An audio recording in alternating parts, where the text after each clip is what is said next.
All right, let's get our first conversation on the road for you real quick. That is a focus on the Naira for crude contract, which, like many other initiatives and policies of government, are saying, who knows, perhaps a little more than its fair share of controversy and headwinds. As of today, civil society groups, critical stakeholders in the oil and gas sector, and even those who are, in the marketing space are saying that, look, with all the rumors around government's alleged plans to withdraw or renege on this initiative, the advice is that it should not, that shouldn't be the case. As a matter of fact, they're urging that the NNPCL and, of course, Dangote Refinery in particular must come back to dialogue, must come to the proverbial round table so they can do the, if you like, put finishing touches to this deal. Remember that last year, the president, who is the de facto Minister of Petroleum Resources, had said, look, going forward to bring a bit of ease into the downstream sector, there has to be this idea that the Dangote refinery, as well as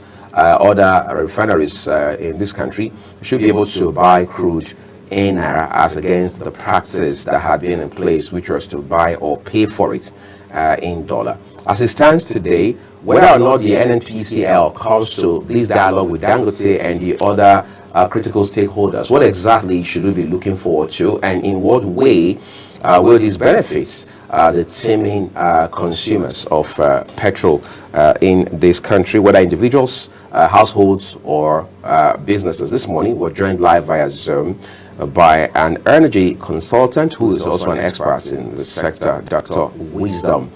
And Doc, good morning to you, and we want to appreciate you for your time with us this morning. Hi, good morning. Thank you very much for having me.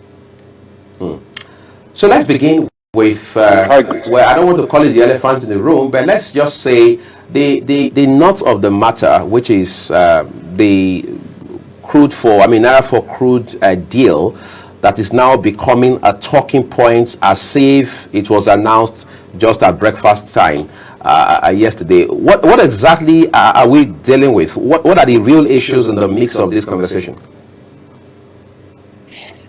I think the real issues are that the crude for Naira originally set up was supposed to be for a pilot period of about 6 months, and then that will be reviewed.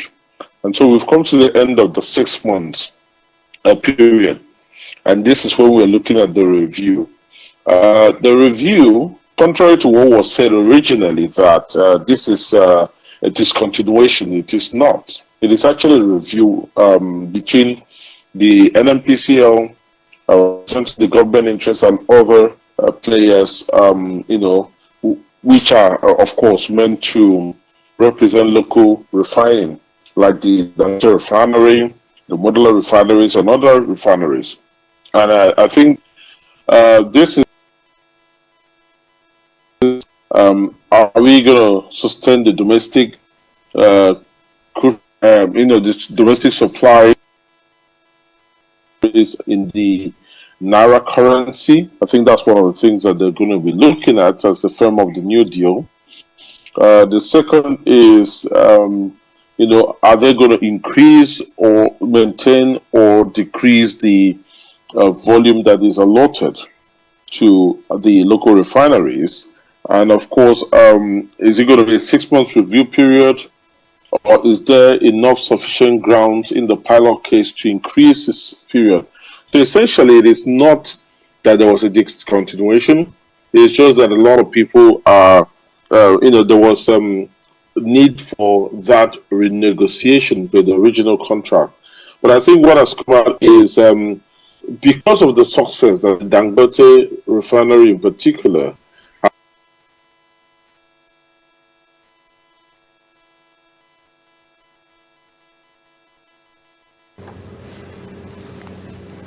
Evidently, we're losing a bit of audio stream there with our guest, Dr. Wisdom, and hopefully we are able to reconnect with him. and then continue that conversation. You see, the energy sector, I mean, the oil and gas sector is as complex as they come. Most times, Nigerians are not, patient enough to understand the nitty-gritty issues in the sector. So, for them, for the most part, they're just interested in how to get to access the product, which is petrol in this case, and then be able to also get it at a price that is reasonably affordable. Yeah, the government have also responded and said, we are still together with Dangote, irrespective of the nothing has changed. Just that, recall, when the president had, brought out the initiative of crude to Naira for crude. Naira for crude, rather. They're concerned about the first phase was marked for about 6 months, which was subject to renewal. So what we're having now is the fact that Dangote says we are ready for renewal, or we are ready for talks. But what really matters and a concern to many is has to do with a concern about even with the increase of crude production, but we're still having issues about importation as well. Can we not have a capacity to rely on our own production, even with the increase and a lot of investment towards that sector? So it still boils for the fact that we need a more commitment. If we have local refineries, all of the prices fluctuating. The other time we've seen the fact that about last week there was a slice in the price. Somebody said, this is not sustainable.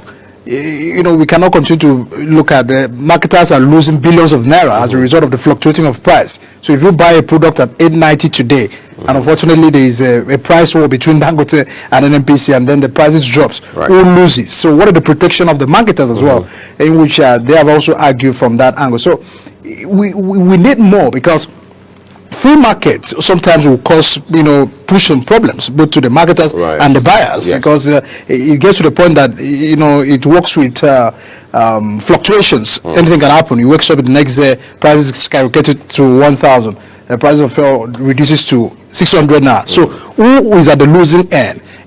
These are the arguments some of the marketers are really having, and we wish Dr. Wisdom is still with us to look at all of those issues. Doctor, clearly, marketers are actually having an argument, which I earlier hinted, about the issues of fluctuation of prices. The last week, we had the case of drop of about the prices to about 890, some 880, and 900, and thereabout.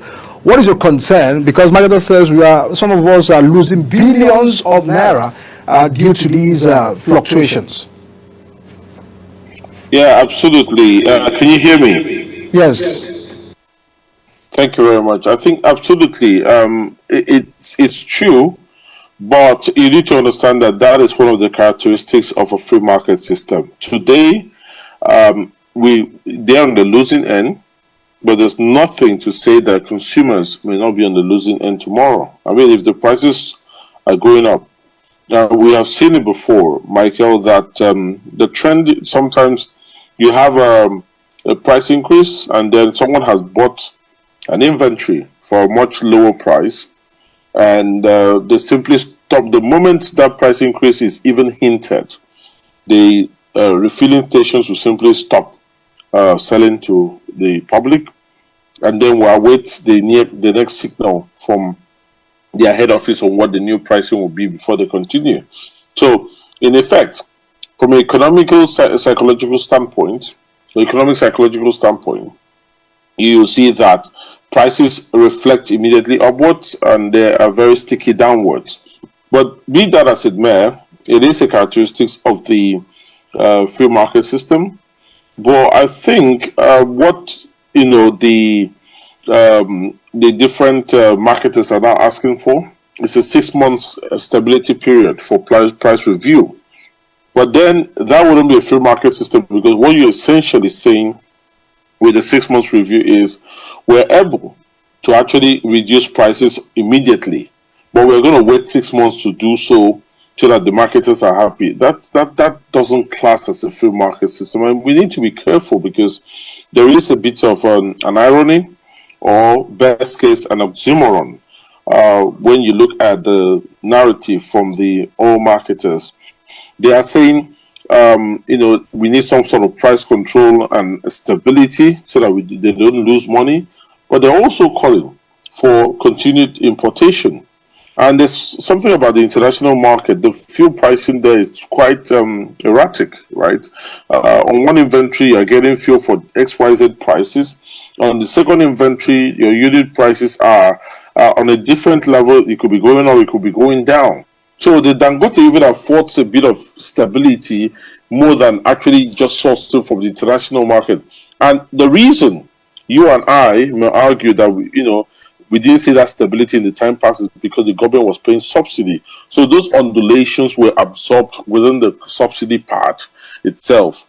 But right now, I think the marketers are not really unanimous on what they should be asking for, because if they're asking for all of this, it's almost like they're trying to cherry pick the part of the free market system that works for them. But ultimately, I think a review period shouldn't be more than 1 month.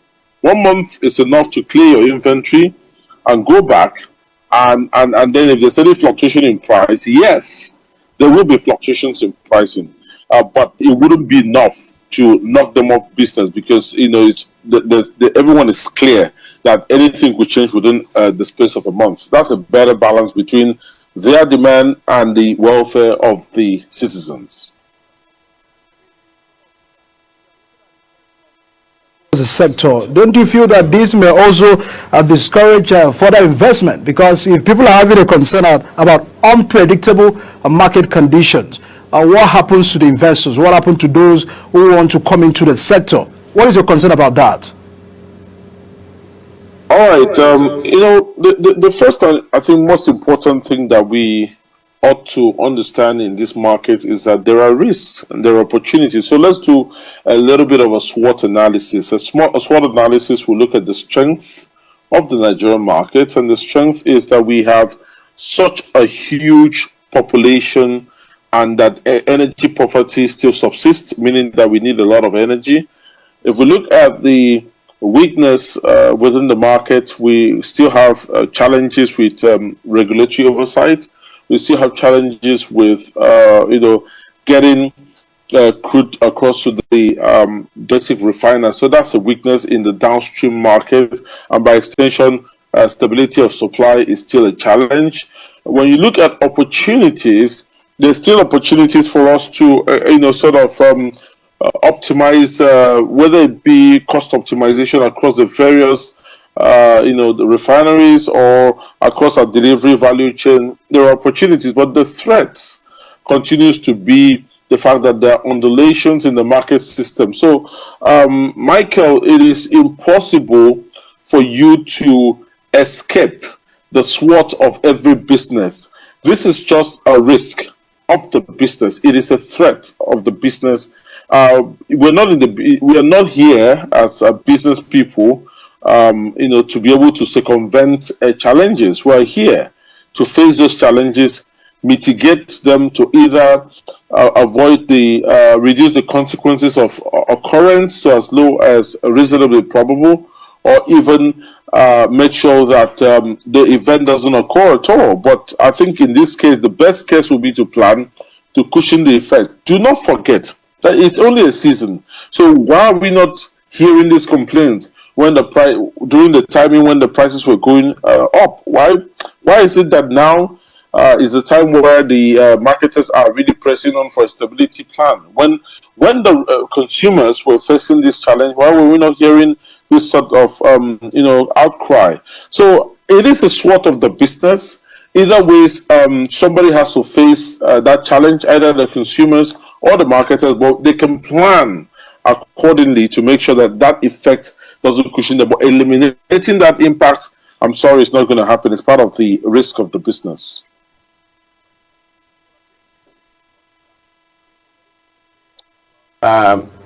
This idea of Naira for crude is interventionist in nature. Others say it's a knee-jerk approach to fixing the fundamental issues that bedevil the sector. Could there have been a better way to get around these problems? All right. I think you're right in some of those school of thought. And the way I would further galvanize my school of thought in tandem with what you've just said is to say it's a stopgap plan. a stopgap plan to make sure that we have enough inventory to satisfy domestic refining. If I were to be the president of the Federal Republic of Nigeria, what would I do differently?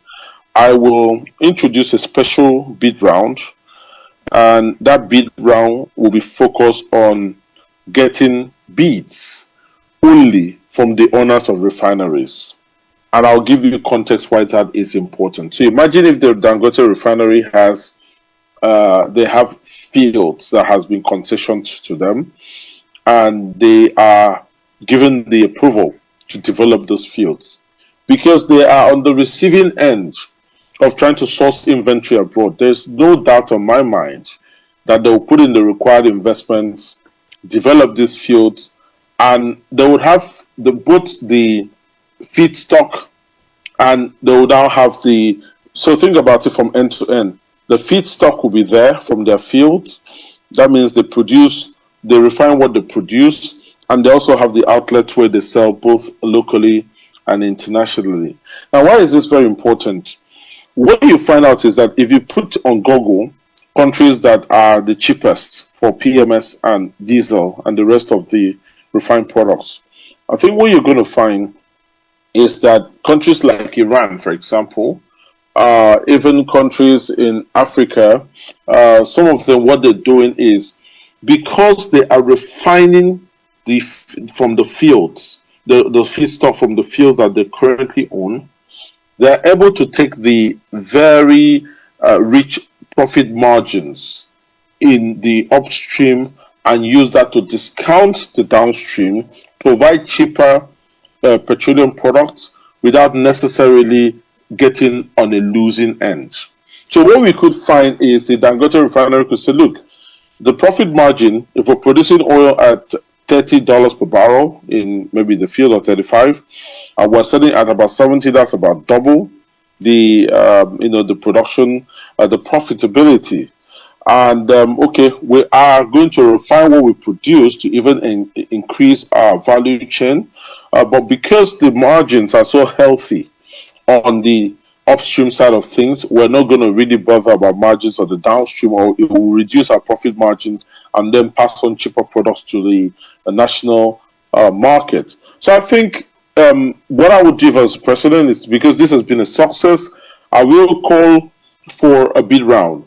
Call the big refiners, the boas of this of Nigeria, people like the Dangote refinery, and of course we have the Walter Smith, and they have their own field. We call them into one room, and then we request them to choose their own fields, and then they get a mandate on how fast they're going to develop these fields and the sort of preferential terms that they will pass on to Nigerian consumers. I think ultimately that is going to get us to a point where we're not losing a national inventory in Naira, and thereby losing the opportunity to earn in dollars, which is what we really need, especially when we're trying to use our reserve, depleting our reserve quickly to be able to stabilize the Naira. So that's the best way I think we should get out of this dilemma.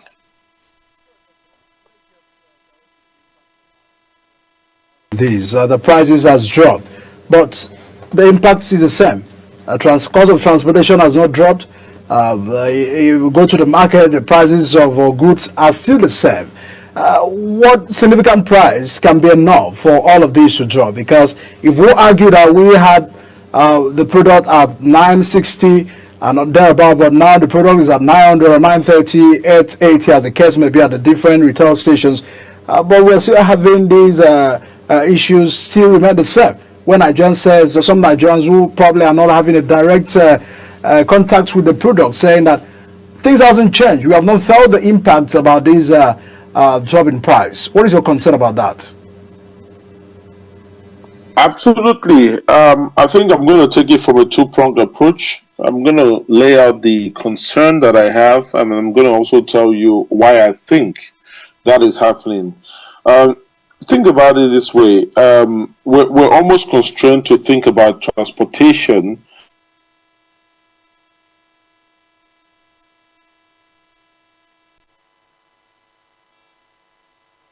because lost the breaking transmission right there with Doctor. As soon as it comes in, we'll let those emphasis because the concern about sometimes many Nigerians feel that whenever things goes up, it's very hard to find it comes down again. The issues about the fuel has kept us in a position where we're seeing that prices are dropping every day. Sometimes even it's a difference of 20 naira in terms of pump price. In pump price, right. And even at the retail as well. So why are we not having these reflected, on the day one-to-one, daily-to-day transportations and all of that? If we have price drop today, can we find a situation where one is going from a location you used to pay about a 200 and said, okay, fine, it's 150 naira, which on account of the drop, on account of the drop in the price of petrol, but we are having the issues of still buying the same and things are still being the same. Some people sarcastically say is the market forces that work, but these issues are far beyond market forces. There are those who have talked about price regulation. Question is, even within the economic space, can you practically regulate prices? People say, well, government should regulate price. The FCCP says that is the Federal Competition and Consumer Protection Commission should regulate prices. But how do you really do that? How do you go to open markets, whether in Abuja or any state across the Federation, to say you want to regulate prices? Because most of these vendors will tell you that, look, these are the peculiar circumstances under which I make my purchases. So it's not a one-size-fits-all situation. So how do you deal with these peculiarities as a government or even as an individual? So regulation is near impossible along those lines. But the question is, can we have reforms that are driven in such a way that they are not only aggressive and sweeping, but they are systematic? Because whether you like it or not, until the everyday Nigerian realizes that an item he bought a week or a couple of days ago for, let's say, 40,000 has now dropped to, say, 36,000 on account of the fact that there's also a decline in the price of petrol, and then it's near impossible for them to see or appreciate what exactly it is the government is doing. Doctor, if you're still with us, quickly give us your perspective, because one may argue that we may have these prices reduced to about 500 now or 600 now, the case may be, but the changes in the markets still remain constant. All right, of course, we'll continue to look at all of those broader perspective to looking at the free market initiative of this government, the Crude to Naira negotiation as well, about the Dangote refinery, the Port Harcourt refinery, even when we are yet to really know much of the impact that refinery is really offering to many Nigerians, which is still a major concern. But what really matters is, how is this directly affecting and impacting, the life of every Nigerian, day-to-day activities, purchase of goods, life of Nigerians in general, upon the removal of subsidies? About 2 years of a removal of subsidy, how far and how well? Even people are even raising concern about where are the savings from the subsidy? Even when the presidency said we have increased the allocation to state, we're doing this, we're doing that, managers are still having to question about the impact so far, just like a tips of the highs, which is still not really affecting more in terms of positive impact on Nigerians. But the government and the presidency has over time and again says that we are on track and we're on the right path. Things definitely will take shape just as we continue to the 2 years, even by May, this government will be about 2 years in position. Doctor, quickly, before we wrap up the conversation, we were laying emphasis about the impact. My colleague has raised concerns about regulators, see what they can do to protect customers. But what matters is drop of price has not affected, or is in no way, showing impacts in the economic sector. Yeah, I mean, as I said, it may show in the what I'll call the non-heavy duty transportation sector, and that is to do with, say, you're using a bus to transport people, a PMS bus to transport people from one location to another. You may see that show up on that. But even at that, transportations are actually arguing that the cost of maintenance and generally just the cost of paying the new minimum wage to their staff has eroded any margins of savings. So it's more of a price stability than a price increase. So what has come as a price reduction from the PMS has really enabled them not to increase their fares. Rather, they keep it stable since last year.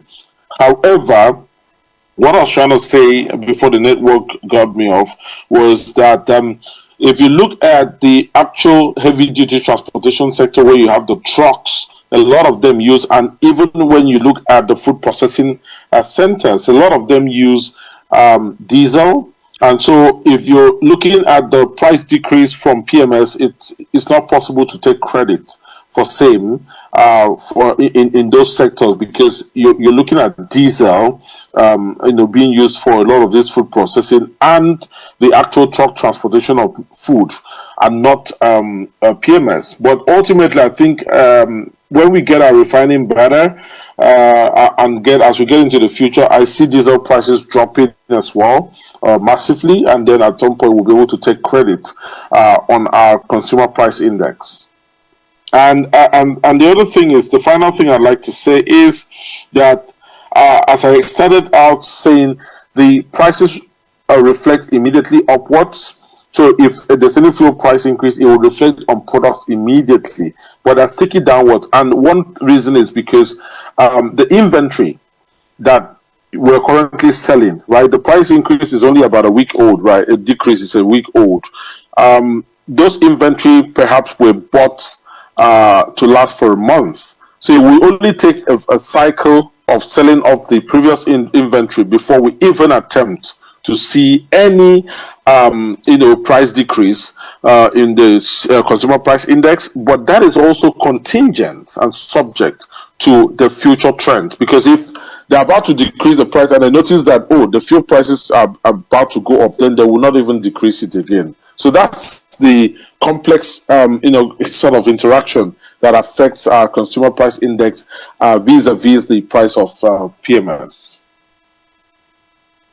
Dr. Wisdom Enang, energy consultant, would like to say a big thank you to you for your time and these very valuable insights you've shared with us this morning on the program. We do hope you have a great day ahead of you.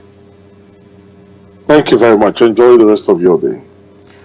We'll take a quick break at this point, everyone. On the flip side of the break, we'll push a second conversation your way on the program. Do stay with us.